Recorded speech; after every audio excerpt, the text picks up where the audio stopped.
The sun didn't rise shy that morning. It came out bold, bathing the whole street in golden pride. Everything around the woman's mansion looked like it had something to say: the fresh coat of paint on the fence, the two brand-new cars washed and glistening, even the flowers lined up like little dancers. She had been planning her birthday party for months. Not because she loved noise or people, no. It was because, deep down, she needed to prove something. That she had arrived. That all the whispers from her past had been swallowed by the sound of her generator. She walked through her living room, barefoot on marble, holding a phone to her ear and giving short, sharp instructions. Her wig sat like royalty on her head. Her voice, steady. Her eyes, calculating. Make sure the DJ doesn't come late again. And tell the decorator that the balloons must be white and gold. Nothing else. The maid nodded, disappearing down the hallway. From a corner of the room, a quiet pair of eyes watched her. The driver. A man she barely noticed. He stood near the door, holding her keys, blending into the furniture. He had been in her house for 2 years now. Knew her schedule. Knew her silence. Knew the things she said when she thought no one was listening. Outside, a small group of neighborhood children stared through the gate, wide-eyed. They had never seen a house so dressed up. "Madam must be rich," one whispered. "Rich and proud," another replied. But inside that house, behind the laughter of birthday plans, something was off. A tension in the air. A silence that didn't feel natural. And the driver, still holding those keys, still standing like a statue, blinked slowly, like someone who had made up his mind. Nobody noticed. Not yet. But the story was already walking toward its end. And it had come wearing perfume, jewelry, and a long flowing gown. By afternoon, the compound had become a theater. Canopies stretched like lazy arms over polished chairs, plates clinked, and the decorators moved like ants with colored ribbons. Everyone seemed to know their place, everyone except the truth. The madam stood in front of the mirror, trying on her second gown of the day.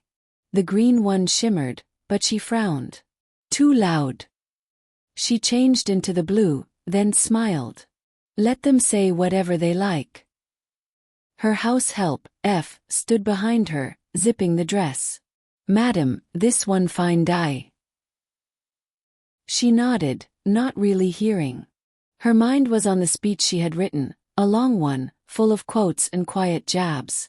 Downstairs, the driver stood beside the black SUV, cleaning the windscreen slowly, like he had nowhere else to be. But his eyes, they kept drifting toward the house. Someone greeted him. He forced a smile. The kind that didn't touch the eyes. Back inside, Madam's phone buzzed. She glanced at the screen and hissed. It was from her younger brother. She had told him not to come. Said the party was strictly for classy people. She didn't want his village sandals and loud laugh in her photos. She picked the call, said, "I'm busy," and hung up. F shifted her feet. "Madam, no vex, but family no day disgrace. Even poor people day bring light sometimes." She turned sharply. "You get mouth now." F kept quiet. But her eyes didn't blink. That was the thing about Madam. She dressed well, spoke with grace, but treated people like napkins. Use and drop. Nobody really liked her. They just loved what she had. Music started outside. Guests had begun arriving, smiling in borrowed lace and powdered faces. Plates of small chops moved from hand to hand. Cameras clicked. And the driver. Still by the car. Still watching. Not the party. Not the guests. Only her. The sky had started blushing with evening light when the music got louder. Laughter poured like palm wine from every corner of the compound. The smell of jollof, grilled chicken, and pepper soup danced through the air, mixing with perfume and pride. Madam finally stepped out. Heads turned. Cameras clicked.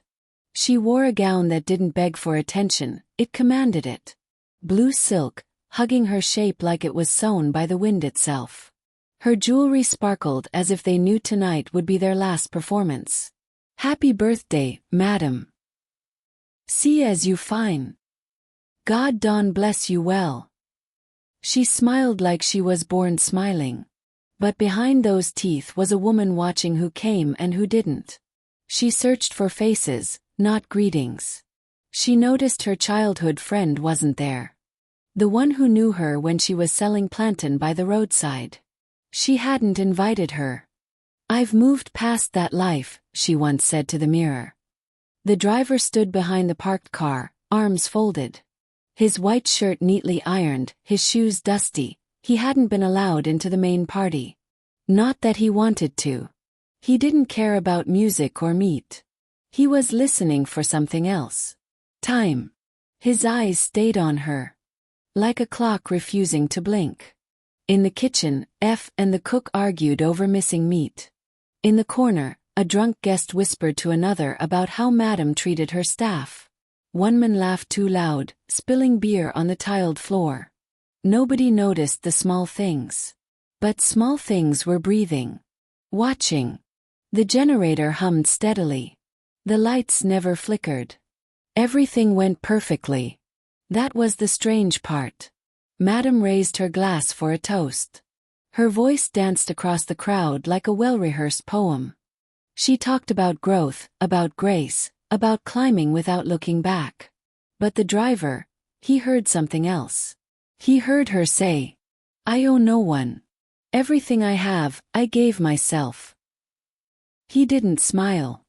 He just touched something in his pocket, slow, careful, like it had edges. The party went on. But the night had begun folding its arms.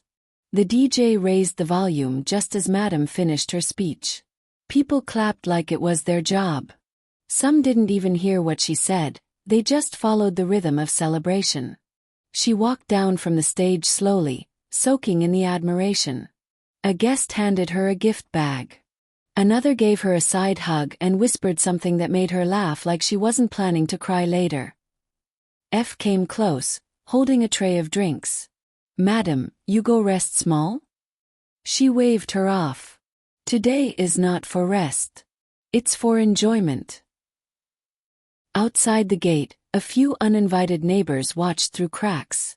Some out of envy, some out of habit. One boy whispered, "She no go carry this money go heaven oh." Inside, the driver sat on a low stool behind the kitchen. His phone lit up once, then went dark. He didn't answer the call. He didn't need to. Everything was already in place. The knife wasn't sharp, but it would do. A group of women danced in a circle near the DJ's corner. Madam joined them for a moment, moving her waist gently, her smile returning. Flashlights from phones turned her into a slow-motion goddess. But a goddess who didn't see the storm on her own doorstep. The chef came out holding a giant cake, and the guests clapped again. The candles flickered, catching the shimmer of her earrings. "One more wish," someone shouted. She closed her eyes and made one. No one knew what it was. Maybe peace. Maybe power. Maybe protection. The driver watched from behind the curtains. He wasn't smiling. He remembered how last week, she had fired a gateman for dozing off. No warning. No pay. "This house is not a charity," she had said. He remembered that day well. Because that's the day something in him broke. Now, the music played on. Cameras kept flashing. The night was wide awake. But so was the plan. And it had nothing to do with the party. The cake had been sliced.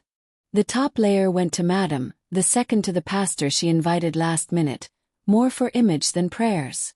Children rushed to get a piece. Adults stood around with drinks and opinions. One woman said, "She looks younger every year." Another replied, "Na money day do makeup." But behind their smiles were stories. Most of them had gossiped about her when she wasn't in the room. Now they sipped wine from her glass cups like they owned her. Madam sat for a moment. The weight of the night began pressing on her shoulders. She looked around and realized something odd. Her driver was nowhere near the car. She squinted, scanning faces, but saw only guests and noise. "Where is that man?" she asked F. "He day kitchen side," F replied, not sounding concerned. She nodded, brushing it off. But a soft breeze of worry entered her chest. In the back of the compound, the driver stood near the generator room. The noise masked every sound, including the way his hand trembled slightly as he gripped the small bottle in his pocket. He thought of his daughter. The one he couldn't pay school fees for. The one Madame had promised to help, then forgot. He remembered begging. Not for himself. For his child. She had looked him dead in the eye and said, "Do your job. I'm not your savior." Those words had stayed with him. Like heat behind the eyes. Back inside, F helped Madame change into her third outfit, a red wrapper and lace blouse. Traditional and elegant. As she adjusted her head tie in the mirror, she sighed. "Not today, I know, say I don't arrive." F smiled politely, then looked away. Because she had seen something earlier. The driver had passed by the kitchen and looked at her, not with anger, but with goodbye. She hadn't said a word. Not yet. The party was slowing down. Some guests were leaving. Some were tipsy. One was throwing up near the garden. But no one noticed what was being stirred in silence. And no one saw the driver slip into the house. The music was softer now. Like it, too, had grown tired. Plates were fewer, drinks half empty. Guests began picking their shoes from under chairs, reapplying powder, calling bolt drivers. Inside the house, Madame sat at the edge of her bed, phone in one hand, wig in the other. She had peeled off the evening. What remained was the woman underneath, still proud, still polished, but quieter. F folded her gown carefully. "Madam, I go help you clean small before I go sleep." Madame waved, distracted. "Lock the back door well. That driver fit forget again." F nodded and left. Downstairs, the driver moved through the hallway with quiet steps. Like someone trained by shadows. He paused at the kitchen entrance. No one there. He stepped in, opened a cupboard, reached to the top shelf, and brought down a wine glass, the one she always used. From his pocket, the bottle came out. Clear liquid. Odorless. Calm like rainwater. He poured just a little, then wiped the bottle's mouth with his shirt. The rest, he flushed down the sink. The glass went onto a tray with juice and snacks. Anyone watching would think he was serving her, as usual. But this was not service. This was a statement. Upstairs, Madame scrolled through her phone, checking pictures from the party. She zoomed in on her own smile. A strange satisfaction washed over her. For a moment, she forgot about the driver, about her brother she had refused to invite, about the people she had stepped on to rise. She only saw likes and comments. Queen energy. Rich auntie vibes. Money is sweet a beg. A soft knock. She looked up. "Come in." The door opened, and the driver entered with the tray. He didn't speak. He simply placed the tray on her bedside stool and turned to leave. She barely looked at him. "You people can't even greet properly." He paused. Turned back slowly. "Good night, Ma." She nodded like royalty. The door closed. She took a sip, not knowing that her name had just started walking toward a newspaper headline. The house fell silent, the kind of silence that listens. Outside, a few guests still lingered near their cars, finishing gossip with toothpicks in hand. Inside, the walls began to hold secrets. Madame lay back on her bed, one leg folded over the other, sipping juice like it was holy water. She didn't taste anything strange. That was the plan. No bitterness. No warning. She dialed someone. Send those birthday photos to my other phone. And tell the decorator I need her again next month for the office launch." The person on the other end said something funny. She laughed, then coughed lightly. "Must be the weather," she said to herself. Downstairs, the driver sat on the edge of his mattress in the boys' quarters, fully dressed, eyes wide open in the dark. He didn't blink much. Didn't lie down. Just sat like a man waiting to be called for something he already knew. Beside him was an old photo. A little girl in school uniform holding a water bottle. His daughter. The one who stopped school 2 terms ago. The one he had failed to save. Or maybe, the one this night was for. Back in the main house, Madam's cough returned. Longer. Deeper. Her chest tightened. She sat up, reached for her phone, then paused. Her hands trembled. The phone slipped. A thin line of sweat appeared on her forehead. She tried to speak but no sound came. Her eyes widened. Panic arrived, uninvited. She reached toward the door. Couldn't stand. Fell. The juice glass rolled under the bed. In the hallway, F was already asleep. She had no idea her madam was gasping for air just a few steps away. Nobody knocked. No one screamed. No alarms. Just a quiet night and a dying woman with too much pride to ever ask for help. She clawed at the floor, nails scratching tiles, until her hand dropped, soft, final. The house didn't move. But something in the air shifted. The queen had fallen. And nobody even knew. Morning didn't knock gently. It barged in with sunlight and noise from the cleaner sweeping the compound. Birds chirped as if nothing had happened. As if a woman hadn't stopped breathing right there on the white tiles of her own room. F yawned and stretched. Her back ached from sleeping on the living room couch. She rose, tied her wrapper tighter, and went upstairs to check on Madam, just like she always did after big events. She knocked softly. "Madam, good morning." Oh. Silence. She knocked again. Still no sound. Her hand hovered for a second before she opened the door. The tray was still there. The air smelled strange. Not rot. Not death. Just stillness. Then she saw the shoes. The ones Madam wore before bed. Not beside the wardrobe where she always kept them, they were turned sideways. Almost like she had kicked them off in a hurry. That's when she saw the leg. One brown leg, motionless, stretched out from behind the bed. F's mouth opened but no words came. She rushed in. "Madam," she shouted, dropping to her knees. Cold. Stiff. Gone.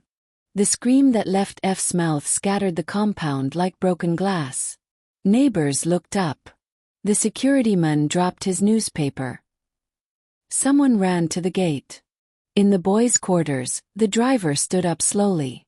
His hands didn't shake. His heart didn't race. He simply walked out and joined the small crowd gathering near the main house. "What happened?" one woman asked. "She no day answer," another shouted. 2 men pushed the bedroom door open wider. There, in all her wealth and silence, lay the woman who ruled the house. Phones came out. Someone cried. Someone whispered, "Blood no day." Another said, "She must have had attack." But the driver said nothing. He just stood by the door, arms folded, as if he had been preparing for this moment his whole life. And in that crowd of voices, no one looked at him twice. The compound turned into a mourning ground. Neighbors who had danced the night before now clutched wrappers and rubbed their chests, whispering, "Life is nothing." A doctor came. Checked. Shook his head. She died in the night. No sign of struggle. They called the police next. Their van pulled in like a bad omen. 2 officers in plain clothes stepped out, wearing the same face, serious but uninterested. Like men used to sorrow. Inside, Madam's body had been covered with a wrapper. F sat on the floor, rocking back and forth, whispering, "She was fine last night, She was fine. The officer with the notebook asked questions. Who was the last person to see her? Did she complain of chest pain? Any health issues? F answered in fragments. She drank juice, then she said she was tired. Who gave her the juice? F froze. Everyone turned. The driver cleared his throat. I did. The officer looked up. Why? She asked for it, he replied, calm like weather. Where's the glass? They retrieved it from under the bed. Still a bit of juice inside. The officer sniffed it and frowned. He handed it to his partner. Send this to the lab. The compound fell silent. Even the air paused. Neighbors whispered again. This time, the tone had changed. Is it poison? Driver coup. No be the same man way day open gate yesterday. The police took him aside. Did she offend you? No, sir. Did you argue? No. Do you know anything about this? He shook his head slowly. But the officer watched his eyes. The kind of eyes that had seen too much and stored everything. Still, they had no evidence. No wound. No marks. Just a woman dead in her sleep and a house too quiet for what had just happened. The crowd began to thin. But suspicion stayed. It hung in the air like dust after a storm. And as the officers left with the glass of juice in a Ziploc bag, the driver sat on the steps, quiet, untouched. For now. 2 days passed like water under a shaky bridge. The compound was no longer a celebration ground. The balloons had withered, the canopies taken down. But the whispers stayed. People came and went. Some brought tears. Some brought stories. Some brought food, like food could fix death. The driver moved quietly. Still wore his uniform. Still opened the gate. Still greeted visitors. If anyone noticed his calm, they said nothing. Until the results came back. The police returned. This time, no small talk. They called everyone into the sitting room, the same room that held laughter just days ago. The officer held a white file. Flipped it open. Cleared his throat. The toxicology report confirmed it was poison. Strong. Odorless. Fast. Silence. Even the ceiling fan slowed down. They looked at F. Looked at the cook. Looked at the houseboy. Then their eyes settled on the driver. He didn't flinch. Why didn't you mention that you served the juice with wine? The officer asked. She only asked for juice, he said. She died minutes after drinking it. He blinked once. I don't know anything about poison.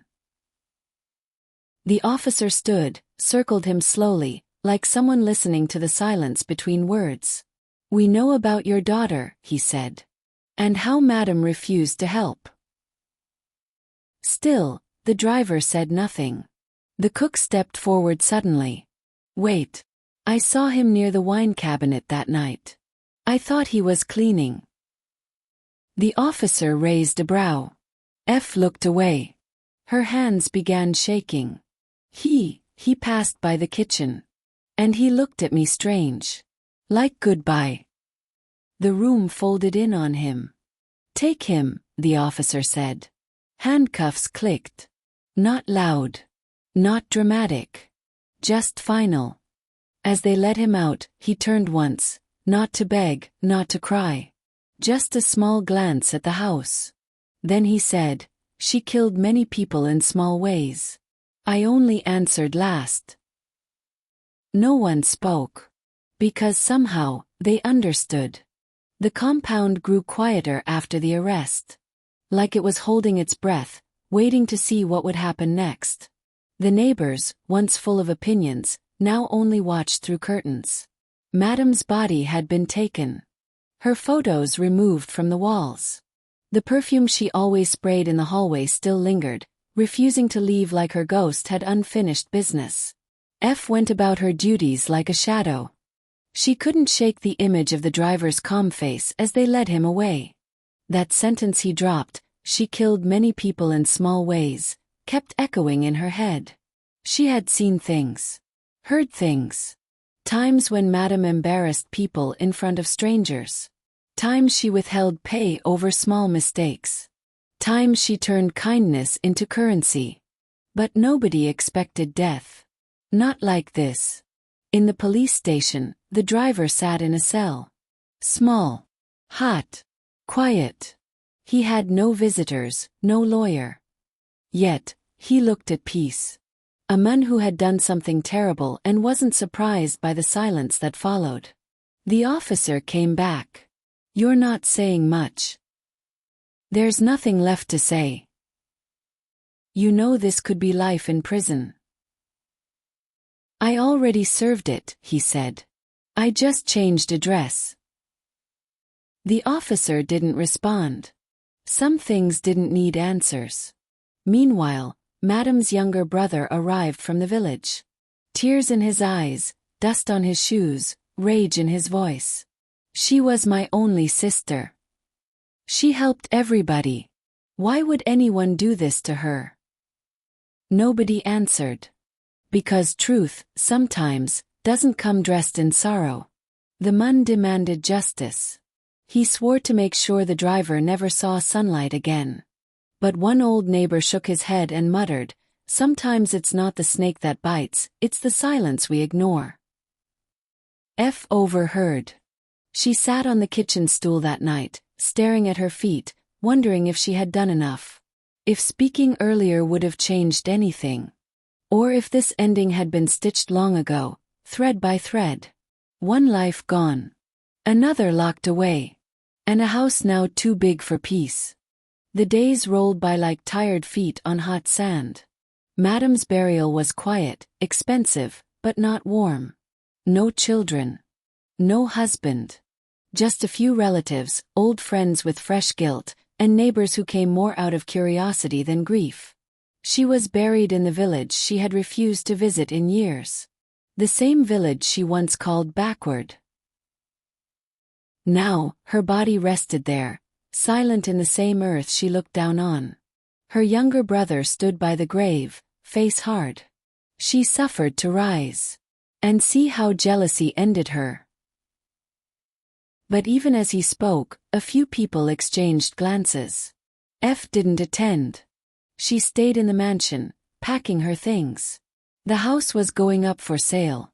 Everything that once made it powerful, the glass tables, the chandeliers, the scent of wealth, now looked like props from a story that ended too suddenly. She paused near the wine cabinet. Stared at the empty space where the poison bottle used to sit. Then closed the door gently, like sealing a chapter. At the prison, the driver received no visitors. Yet, he sat every day by the window, watching the sky.